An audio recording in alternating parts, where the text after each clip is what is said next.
Hello everyone, আসসালামু আলাইকুম। আজকে প্রচুর টক খাইতে ইচ্ছা করতেছিল, তাই এখানে শুকনা মরিচ, ধনিয়া পাতা, লবণ দিয়ে আমি প্রথমে চটকায় নিতেছি। আর বাসায় টক টমেটো ছিল, সেগুলো ছোট ছোট করে কেটে নিয়েছি। কি খাবো আমি বুঝতেছিলাম না।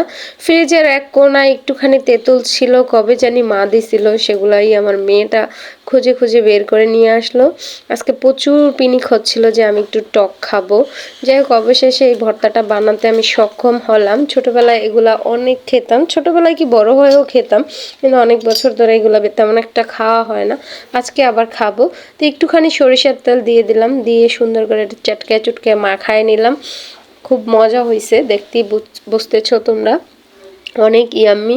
আর আমার কেন যায় না হঠাৎ করে এগুলা খাইতে ইচ্ছে করতেছিল, তেঁতুল একদম দৌড় মারছে। হ্যাঁ, আবার তুলে এনে তারপর আবার মেখে দিলাম। যাকে, তো আমার মাখা কমপ্লিট হয়ে গেছে। এখন আমি আমার আব্বুকে ডাকতেছিলাম যে আসেন একটু খান। সে আবার বলতেছে তোমার খাইতে ইচ্ছা করছে, তুমি খাও, আমার খাওয়ার দরকার নাই। তারপরে সবাই একটু একটু খাইছে, আব্বা অবশ্য খায় নাই, মা খাইছে, মেয়ে খাইছে, আমি খাইলাম বিসমিল্লাহ করে।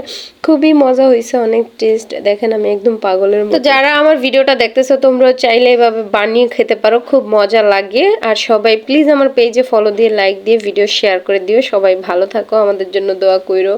আল্লাহ হাফেজ, tata, love you all, thank you so much all everyone.